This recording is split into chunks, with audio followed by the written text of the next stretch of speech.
yes, acknowledge that something bad happened, but what's the positive you can take from it? And I often joke with my friends that I have toxic positivity because I will always find the lesson. I will always find the positive in a Uh, bad situation. But I think if you don't, then you're not going to want to get out of bed in the morning. You're not going to put your message and your purpose into the world. And it's really going to affect you as a human being. So I always think find the positive. And exactly like you said, how can we stop this from happening again in the future? Welcome back to Relatable Wisdom, the podcast where everyday people share the quotes that have shaped their lives, inviting us all to reflect and grow together. Today we're joined by Laura Perkes, a straight-talking PR specialist who's dedicated to breaking down the barriers of public relations. With over 20 years of experience, Laura is passionate about helping innovative brands tell their stories authentically, proving that PR is for everyone, not just the famous. Let's dive into Laura's journey and discover the wisdom she's uncovered along the way. Can you tell us your name and what you do? My name is Laura Perkes and I am a public relations specialist. So I work with entrepreneurs and founders to help them really elevate their message, be seen by their ideal clients by putting them on much bigger platforms and stages. So taking them away from social media and positioning them in the media. Thank you for accepting the invitation to be on the podcast, Laura. I'm excited to be here. What's your favorite quote?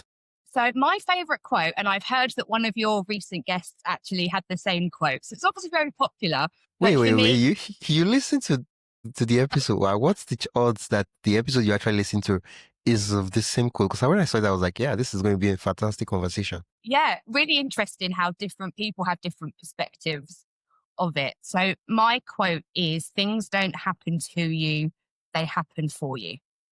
Okay. How long have you known this quote? Oh, probably only in the last few years. So I've been running my own business for 12 years and there are high highs and there are low lows. And over the past 16 months, I've been in the trenches, shall we say, when it comes to the direction I wanted to take the business in, where I've been personally.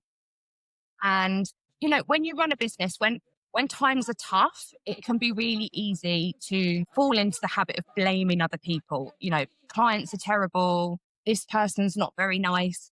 And actually, I had to do some really deep self reflection and take radical responsibility for the role that I had played in that behavior taking place. And it's all a lesson. So I'm big on self development. I'm big on understanding behaviors. And for me, it was almost, I can't go around blaming other people without actually taking some of the blame on myself.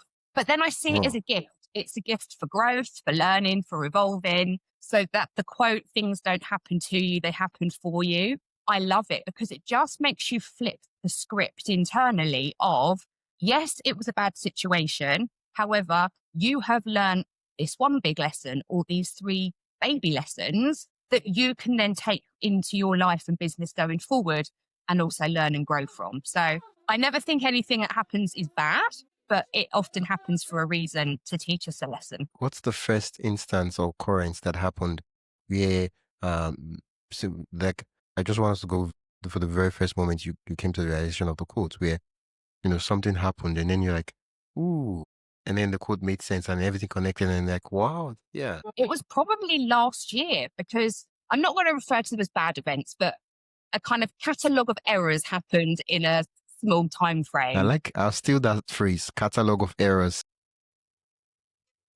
And you know, I was working with clients who I didn't naturally feel aligned to, or were kind of speaking to me in a way that I don't accept. And when I kind of look back and I think the very first time you had a conversation with that client, your intuition knew, your instincts knew that something was off, but you decided to ignore that warning sign from your body and move Yeah. ahead. And then, you know, 6 weeks, 2 months into the working relationship, you're like, hold on a minute. My intuition was waving the red flags and you thought it was a carnival, but it wasn't. It was an opportunity to kind of stop and pause and reflect, which I hadn't done. It was just, yes, it's a new client. It's really exciting. Let's get going. And I guess it's that kind of mind body connection of your mind is always going to run away with you. Whereas your body knows the score. It's going to give you clues. And it's whether or not you are in tune with your body to kind of pick up the clues, and then trust yourself enough to recognize my body's telling me something. I need to listen. Otherwise, 9 times out of 10, my brain's going to be like, no, this is amazing. We need to do this to move forward and to grow the business. And most of the time, my gut and my intuition laugh at me because they were telling me all along, this is not the best decision for you, but I ignored it. Yeah, yeah. Thanks for sharing that story. It's, Yeah, and for giving me the new phrase, catalog of errors. yeah, Uh, it feels like it should be a comedy sketch, the catalogue of errors. yeah, the catalog of errors. Wow, that's yeah. It sounds like a play. It seems like someone would have written a play on it. Like it's just have that play sound to it. The catalog of errors. Yeah, Oh yeah, yeah. Maybe I should write a play and it can just be yeah. the catalogue of errors of my business journey. Yeah, I think Shakespeare wrote something like that, but it's not the catalog of errors. It's the comedy of something, something like that. Yeah, Mm, yeah. yeah. I can't remember the play, but he wrote something like that.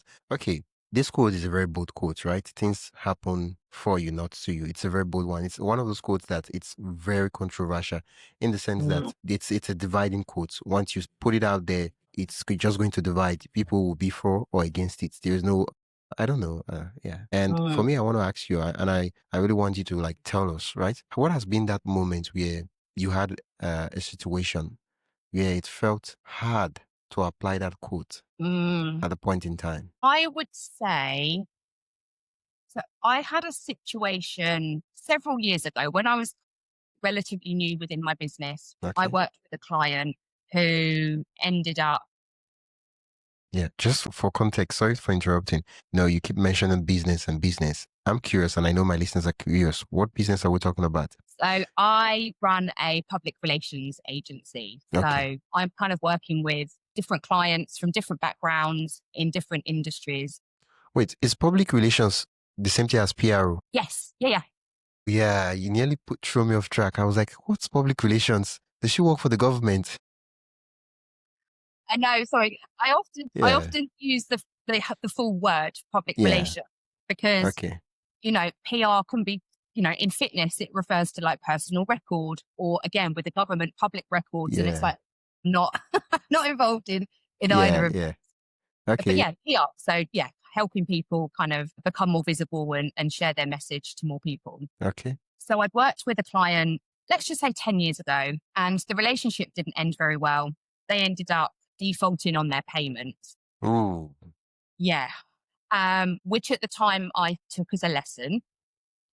And then 2 years ago, the same client came back. And because I'm very forgiving and very generous with my time and expertise, I thought, well, X amount of time has relapsed. It's a completely different business. They're in a different part of the world. What could possibly go wrong? And unfortunately, the same client also defaulted on Ooh. paying me.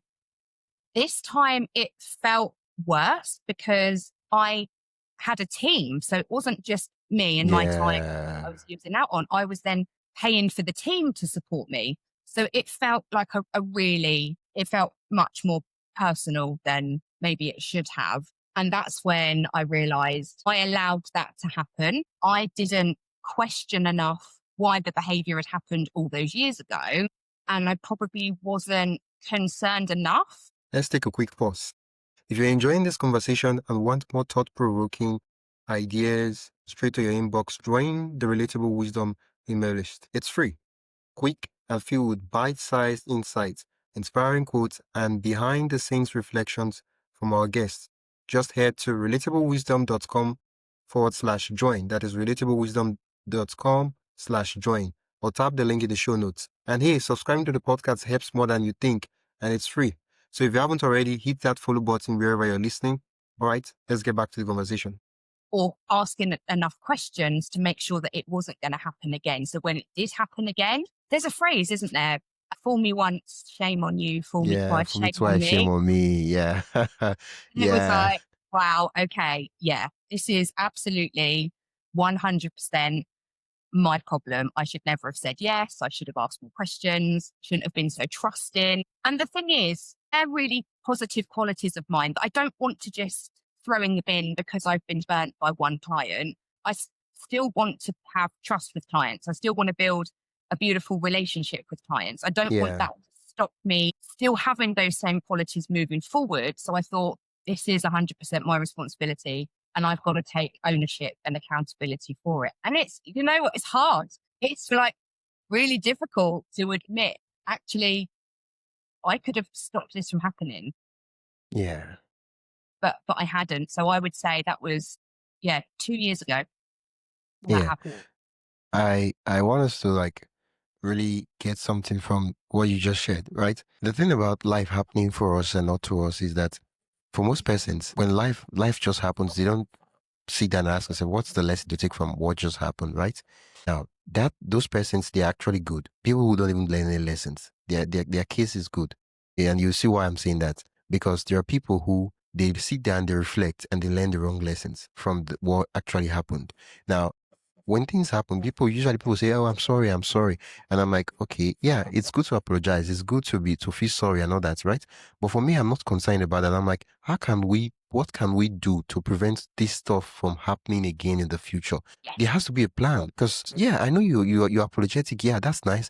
But I don't want this to happen again. And same thing in business, in clients and all that. Because when things happen like that, we need to ask ourselves, what happened? Why did they do that stuff? How can we prevent not just them, but for other clients too, so that we can say, oh yeah, this stuff is happening. We shouldn't do these things. That way we are learning the wrong lesson. Or we could just learn the lesson that, oh, well, he defaulted and he's a terrible guy and stuff like that, or terrible lady, or whoever the client might be. And that would be the wrong lesson because that lesson is not helping us. Because now life is happening to us, not for us. Yeah. And I do think, especially in the UK, and the culture may be completely different for your listeners, but we are very quick to blame other people. And it's just what we've been taught in society.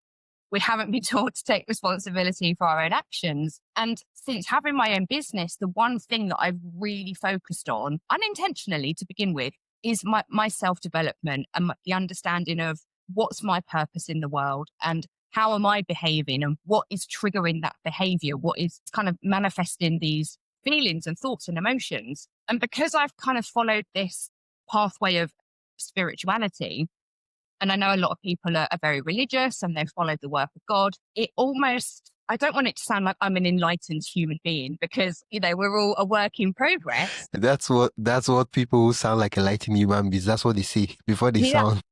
Yeah, no, it's true. Yeah. But it's almost once you start following that path and taking responsibility for your own actions, it does feel quite liberating and quite freeing. And oftentimes when I see other people, say, kind of trapped in the victimhood or trapped in the blame game, and I just think, just pause for a minute and just take a breath. And yes, acknowledge that something bad happened, but what's the positive you can take from it?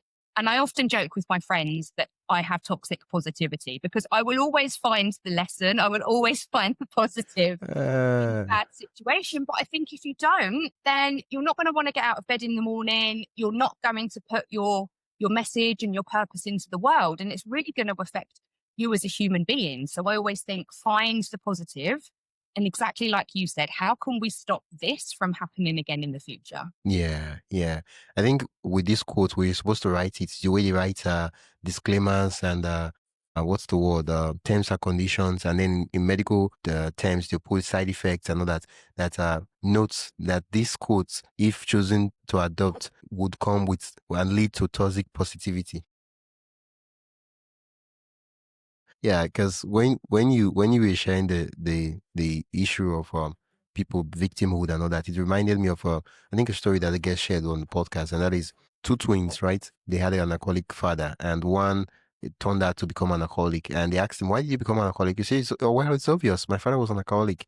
And then they're like, "Yeah, it makes sense." The other one, it was like he became really really well, a very proud and respectable member of the society. And they're like, dude, how did you become this? He said, well, it's obvious. My dad was an alcoholic.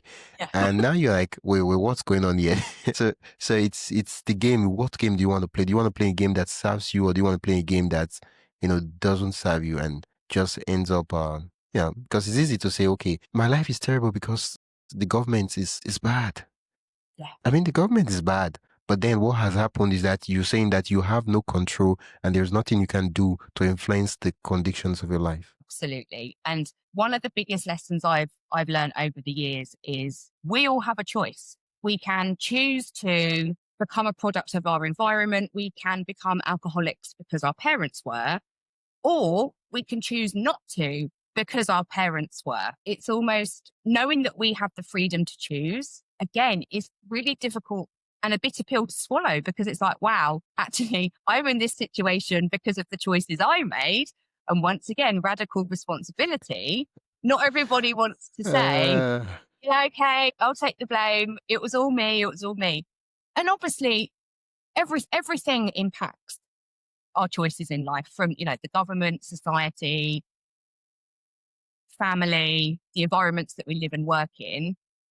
But again, having the freedom to choose. And I know it's very different when it comes to kind of class and money. I just think if you can do the best that you can do with what you've got, you are going to have like a happy, fulfilled life. And that doesn't necessarily mean you need to be a millionaire. You could just have a roof over your house, a roof over your head, and a house that you live in. I mean, it's a roof over your house. The roof is always over the house. So you're right. And I think often we have to find happiness in what we have rather than keep chasing something that we think will make us more happy. So it's a journey. I think they call it the syndrome, the arrival syndrome. Okay. You're always like, I will be happy when I arrive. I will be happy when I this. You're never in the moment. You're never here. You're always like in this. And the funny thing is that you will never, even when you get there, you're like, okay, the next thing. Oh, I made $10 million. Now I'm supposed to make 100 million pounds. This more and this more. It's like this quote that people are not in the present. They're always either in the future or in the past. And so when they get to the present, they end up worrying and asking themselves, how come they squander their past? Not knowing that it's the same attitude that made them squander their past that they're still displaying, worrying over and crying over split week. It's a lot, isn't it? To kind of be present. Like we're not taught really to be present. I mean, I guess actually if you follow spirituality or religion and you have done for a while, it's probably a muscle that you've built over the years. But I just think for everyone else, they're just going through their lives every day, doing the same thing day in, day out, feeling like they're on a hamster wheel. And again, as I said earlier, it's only since I've run a business that I've actually felt I've had space to sit and question, what do I want? How do I want to work? Who do I want to work with? And those were the difficult questions I was asking myself last year. I'd already been in business for 12 years. And it was almost like, why do I feel like I'm starting from scratch again? But I've got 11 years experience. So I now have more clarity. I have more focus. I have more confidence. And that also means that I can sit in the mud for a lot longer and feel more comfortable that I'm in the mud and it's messy. Yeah. Yeah, just things, when they happen, it's for a reason. And it's not necessarily bad, even though if it feels bad in the moment. Yeah, yeah. Sometimes when people hear, and I'm just going to say it, when people hear that, oh, when things happen, it's for a reason, because unfortunate things do happen. It's just a matter of what do you want to see? Do you want to see the bad things or do you want to see the good things? If you choose to see the bad things, you will see bad things, and those bad things will be legit. And it's not like the things that you're seeing, they're not there. They're there. We can all see it, right? But if you choose to see good things, you will see good things, and the good things will be there. It's just like the case of the twins where their father was an alcoholic. The man was an alcoholic. Not a good role model for the kids, right? Bad example. Those were bad things. But then, there's this quote from the book of Proverbs, and it was like it said, look at the feed of a sluggard and take instruction. And I was like, wait, what instruction am I supposed to take from the feed of a sluggard? And it was like, so that you know what not to do, you know what not to become. Yeah. Right? Yeah. Yeah. Of course. And I guess it's having that strength of your own conviction. What do I want? And I'm sure going down the path of alcoholism was hard. And then choosing a path where you don't drink is hard. And it's almost like, choose your hard. So, Yeah. I mean, Choose it's your very, hand. very cliched, but cliches often hit the mark in terms of the message that they're conveying. Yeah, like it's bold, right? Like it's bold for me to look at you and look you straight in the eyes and tell you that you see you're all in this whatever situation you're in because of your choices. Mm. You made this happen, Yeah. right? Like my let's say the in the heat of the moment, the person might just give me a hot slap and say, "Dude, you're so insensitive. What are you doing?" And that is exactly what happens when people take responsibility, because then it gives them control.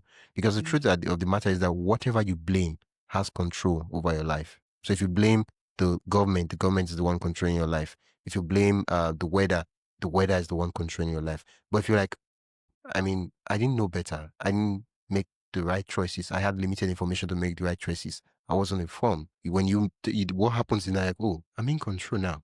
So what happened is that the one who has the control can also remedy the things. Mm. Yeah.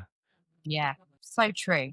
I mean, this feels like it's going to be quite an enlightening podcast for your listeners. Yeah, yeah. When earlier on was at the beginning when you said, someone has shared the quotes earlier on, I was like, yeah, they did. Do you see the idea of the quotes is to get people to pull out. It's like helping me to pull out the threads of stories of people's lives where they, over the course of this conversation, you've shared stories, right? But we use the quote as a starting point to pull those stories, and that is your idea. Your stories are different from that guest stories. Yeah, it's completely different, right? And someone else would resonate with your story and say, yeah. Why do I feel like she's me? What's going on? Yeah, yeah, it's Yeah, true. And that's what I love about the podcast as a medium is, because for my role in PR, it's traditionally been TV, radio, magazines. But now since podcasts have come about, it feels like a safer environment to share yeah, because it's a conversation with one other person. It's as if you're having a coffee in your yeah, living room, like you feel comfortable. yeah, So I often say to my clients, don't even think about newspapers and magazines. Focus on podcasts because you're going to feel comfortable and you're going to reveal more of yourself because you are comfortable and the host isn't going to ask any questions that might trip you up or make you look stupid. And it's just that's what I love about podcasting is the flow, and you never know. Like, especially as a yeah, host, you never have any idea where the conversations are going to lead. And I just think yeah. that's amazing. Yeah, it's really there are a lot of interesting things about podcasts is that most people, everybody in podcasting, they're like, oh, if I know you already know this because you do PR, they're like, how do I get my podcast appearance and all that to get me more leads and to get me more eyeballs to sell my book and all the stuff, and which is nice. There's nothing wrong with that. Of course, Yeah. they're spending money, so they should get their return on investment.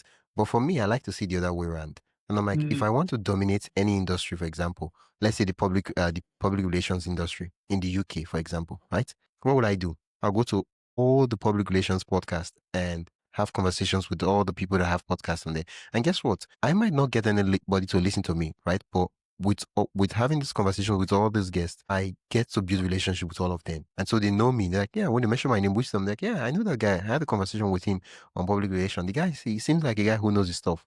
Yeah. So now, in the sphere of those who are thought leaders, they recognize me as a thought leader too. And so most people don't look at that perspective like, oh, how do I get more leads? Which is nice, Yeah. nothing wrong with that, but that's also a perspective too. Of course.